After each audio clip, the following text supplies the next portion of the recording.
The Fountain, Day 27, Peace That Surpasses. I keep having this vision. I see myself with a noose around my neck. When I struggle against it, it grows tighter and chokes me. But when I stop and take a breath and relax into peacefulness, I slip right out of it. This is an analogy for the difference between living from fear and walking in the peace that surpasses understanding.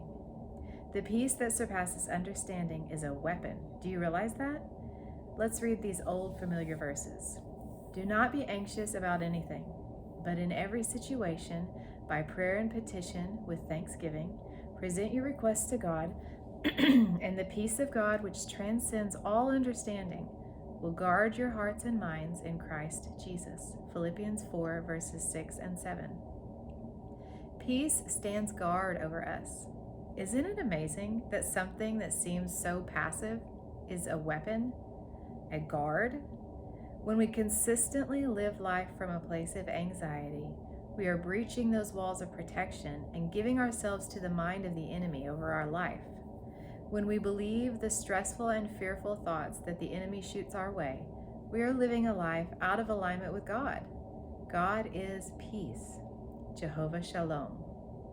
As I reread the words I had just typed, I saw myself outside and digging my fingers deep into soft, fresh dirt while breathing in deeply the fresh air. Digging into this word, it feels like that. It feels like such a grounding, a breath of fresh air. The simplest things can often become the most profound. Do you remember this verse? The law of the Lord is perfect, refreshing the soul. The statutes of the Lord are trustworthy, making wise the simple. Psalm 19:7. Life can truly be as simple or complicated as we make it. I have learned that the more I simply obey God and make decisions to live from peace, the more life becomes rapidly simple. Simplicity. It's the word for this hour of the earth.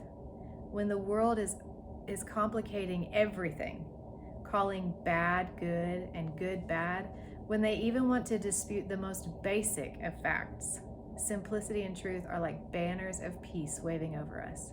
Stand firm in that. Resist the pull toward complicating everything and just live from peace. I imagine a church where it's not about parking spaces and creating comfort, but about meeting Jesus. And whatever that looks like, that's what's pursued. A church where the Spirit resides so heavily that people even stand outside to listen when it's too full inside. A place that is real, not a business. You think I'm crazy? This happens in other countries. We know very little about sacrifice here. Don't get me wrong, I am so grateful to be able to worship freely. But in that, I must guard against becoming a slave to the comfort. The gospel is uncomfortable. Sometimes it hurts. Other times it scrapes scabs off my heart and causes me to bleed.